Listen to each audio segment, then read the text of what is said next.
नमस्कार दर्शक बंधु मनी मार्केट ओडिया चैनल को स्वागत करुच्ची मु प्लवन। आसतु निफ्टी 50 आ बैंक निफ्टी रो चार्ट एनालिसिस देखिबा आजिर आउ नेक्स्ट ट्रेडिंग सेशन पई प्रोबेबल कंडीशंस को एनालिसिस करिबा। आसतु निफ्टी 50 आ बैंक निफ्टी रो चार्ट एनालिसिस करिबा। आजि निफ्टी 50 पाखापाखी 25,250 पाखापाखी ओपन हेची। ओपन हैला परे से अप टू 25,300 पाखापाखी लेवल पर्यंत मूव करिची। देन सेठू आमर एज पर प्रीवियस जहाँ भी आमे Jones plot करचंती exactly same plots रे मूव करची। माने लाइक से डाउन फेज को आसिला 25,145 पर्यंत तापरे रेंज बाउंड हे गला। ठीक अछि। तो आज मते टिके कन्विंसिंग लागुची एइथिपई लागुची मार्केट एबे करेक्शन फेज को आसी गलानी। तो मे बी बेसी आउ अपवर्ड मूवमेंट रो प्लानिंग तथा भी देखिया को पड़िबो, बट एबे टिके प्रायतः फोकस करिया को रहइबो करेक्शन फेज ऊपरे, राइट। तो जदि आमे देखिबा कि नेक्स्ट ट्रेडिंग सेशन रे मार्केट रो प्रोबेबल कंडीशंस कोन अछि, कुआडे मूवमेंट करिवो। वर्तमान नेक्स्ट वीक होची गोटे बहुत बड़ बहुत ही इंपोर्टेंट वीक। ता रीजन होची जदि सीए अप ट्रेंड देला इन द सेंस कोन कहीं कि ना 25,800 पर्यंत स्ट्रेंथ थिला चार्ट रो। तो एबे भी पॉसिबिलिटीज अछि कहीं कि ना वर्तमान जो पुल बैक ता हेची that is one type of correction जोटा कि एग्जिस्टिंग स्विंग पॉजिटिव स्विंग रो थिला हला। तो जदि एइले बायर्स लिक्विडिटी मिली गला अगेन से 25,800 पर्यंत जिबाकू प्लान करी पारे, पॉसिबिलिटीज अच्छी हला।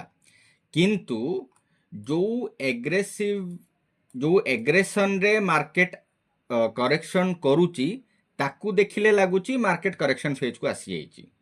तो सेतमे पूरा टोटल माने द्वंद्व रे ही आउ आपण देखुथुवे मार्क करथुवे मार्केट वीकली टाइम फ्रेम रे डे टाइम फ्रेम रे कोउथिरे भी कोनोसी रिफ्लेक्शन छाड़ीनी कि नेक्स्ट वीक कौन हबो देखि दियंतु। डे टाइम फ्रेम देखंतु, डे टाइम फ्रेम रे भी किछि रिफ्लेक्शन अछि कि नेक्स्ट वीक कौन हबो।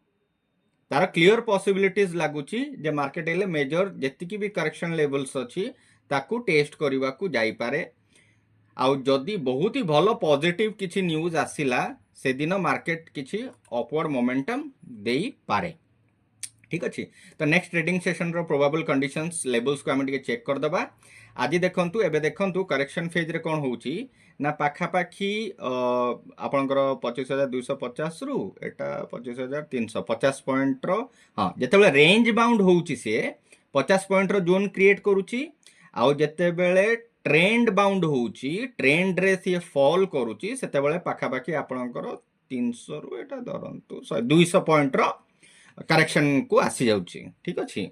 तो एटा होची निफ्टी 50 रो अछि। बैंक निफ्टी रो मु आपन बैंक निफ्टी चार्ट बेलू कहिबी। तो नेक्स्ट ट्रेडिंग सेशन रो जदि आमे एनालिसिस करबा कोन ना एज यूजुअल बर्तन तार नेक्स्ट लोअर लेवल कोटा 25,068 को टेस्ट करबा को आसी पारे कि फर्स्ट थिंग। ठीक अछि। सेठी आसी पारे टेस्ट करिया को आसी पारे। जदि से यही 50 पॉइंट रे माने 25,143 रु 25,200 भितरे 50-60 पॉइंट रे रेंज बाउंड है कि पुणी अपर लेवल को गला सेटा भी पॉसिबिलिटीज अछि। किंतु मैं एटा को अपर लेवल बोली धरिबिनी। बायर्स लिक्विडिटी नै कि मूविंग अपवर्ड हे पारे हला। मु आज चेष्टा करूची काहे कि ना स्टिल एबे भी एई लेवल्स ऊपर ही मु स्टिक रहिबी नेक्स्ट वीक पई।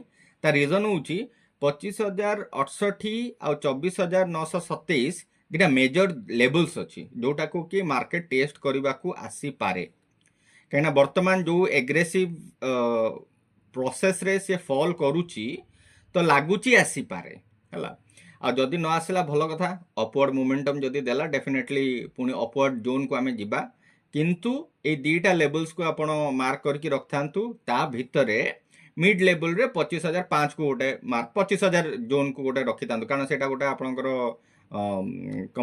कंप्लीटली गोटे इक्विवेलेंट जोन अच्छी जोटि कि चांसेस अच्छी मार्केट रिबाउंड करिवार, किंतु 24,927 भी गोटे मेजर लेवल अच्छी जोटा कि गोटे बहुत बड़ टाइम फ्रेम को सेटा रिफ्लेक्ट करूची टेस्टिंग लेवल पाई। तो सेथि पाई पॉसिबिलिटीज अच्छी डाउन मूवमेंट रो। जदि रेंज बाउंड हैला, रेंज बाउंड आपण देखुचंती डे टाइम फ्रेम रे 50 पॉइंट रहुची मैक्स टू मैक्स, आपण नहले 150 पॉइंट्स रो भी, जेमति कि 25,240 रु पाखापाखि आपणकर 25,065, एटा को गोटे रेंज बाउंड भी कंसीडर करि पारिबे, प्रोबेबिलिटी अच्छी। आ जदि आपणकर बुलिश मूवमेंट रहिला ताहाले आपण 25,400 टाकू मैक्स धरि थांतु कि हाँ अपवर्ड मोमेंटम दे पारे। तो यह होची निफ्टी 50 रो चार्ट एनालिसिस। आउ बाकी नेक्स्ट आमे बैंक निफ्टी को जिबा। बैंक निफ्टी रे तो आज पूरा टोटल कंडीशन अलगा प्रकार रो। ता रीजन होची आपण मार्क करंतु बैंक निफ्टी ओपन हेची 56,840 पाखापाखि, ठीक अच्छी। ओपन हेला परे से देखंतु गला पाखापाखि 57,000 माने 200 पॉइंट गला। देन सी पूरा एग्रेसिव फॉल कला within a short period पाखापाखि आपणकर 57,000 रु 650 माने 350 पॉइंट, 360 370 पॉइंट पर्यंत एग्रेसिव फॉल।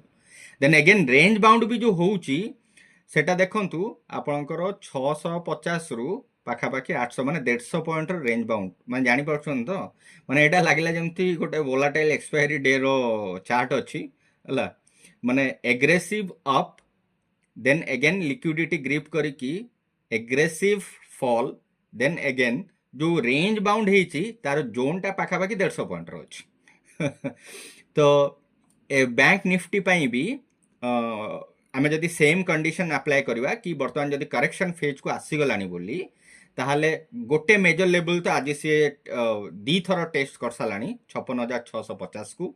नेक्स्ट लेवल आपण मेजर लेवल दीटा धरंतु, गोटे हला 56,300 आ गोटे होची 56,000, ठीक अछि। एई दीटा नेक्स्ट दीटा मेजर लेवल अछि, तीनटा मेजर लेवल रु गोटे टेस्ट हेई गला, तापरे जदि लिक्विडिटी ग्रिप करिकी से पुणी आउ थरे अपवर्ड मूवमेंट जाई पारे। मु सेटा को अपवर्ड मूवमेंट तो कहिबिनी, बस गोटे जो बायर्स अछंती तांकर स्ट्रेंथ को देखिकी चार्ट रो मूवमेंट को ये कर परबी, किंतु मते लागुची धीरे धीरे मार्केट एबे करेक्शन फेज को आसिलानी। तो काहेकि ना वर्तमान देखंतु आमको लागुथुबो जे मार्केट ऊपर को जीवो, किंतु जदि stocks that means big giants सेमान जदि तांकर स्टॉक्स को एग्रेसिव करेक्शन करूथबे ताहले इनिशियली एग्रेसिव करेक्शन हेई जिवो, तापर आमे भाबिला बेलकू धीरे धीरे मार्केट तार निजर करेक्शन फेज को आसी जिवो, राइट। तो काहेकि ना bank Nifty already all time high रु रिटर्न मारिछि हला। तो से सबु दृष्टि को जदि आमे देखिबा, आउ लास्ट 2 डेज रो आउ जोटा आमे कोन कहंती ए वीक रो जदि आमे पॉइंट्स को कंसीडर करिबा, ताहले करेक्शन फेज भलिया ही लागुची। काहेकि ना किछि दिन कोन होउची ना से गोटे 50 टू 60 पॉइंट्स रेंज बाउंड रे कंटिन्यूअस करेक्शन होउची। किछि दिन आपणकर एग्रेसिव रेंज बाउंड रे सीए करेक्शन फेज को जाउची, राइट। आउ सेकेंड होउची आपण एबे प्रति वीक रे मार्क करंतु अप्रॉक्स 3 to 4 डेज आपणकर करेक्शन कैंडल्स माने बियरिश कैंडल्स फॉर्म होवा स्टार्ट हेलानी। तो ए सबु दृष्टि को जदि आमे देखिबा, जदि नेक्स्ट ट्रेडिंग सेशन पई आपण मते प्रोबेबल कंडीशंस कहिबे, बैंक निफ्टी पई मु जो रेंज बाउंड कंडीशन अच्छे, रेंज बाउंड कंडीशन को 200 पॉइंट रखिबे फर्स्ट थिंग। आउ सेकेंड होउची आपणकर नेक्स्ट जो लेवल्स, कारण गोटे तो ऑलरेडी 56,650 को दी थर टेस्ट कलानी, आउ सेही पाखापाखि भी अच्छी। जदि ताकू ब्रेक कला ताहले डेफिनेटली 56,376 आउ 56,000 होची मेजर लेवल, जो थ्रू कि फास्टाग आसीबो 56,376, ता पूर्वरु आसी जिवो 56,500।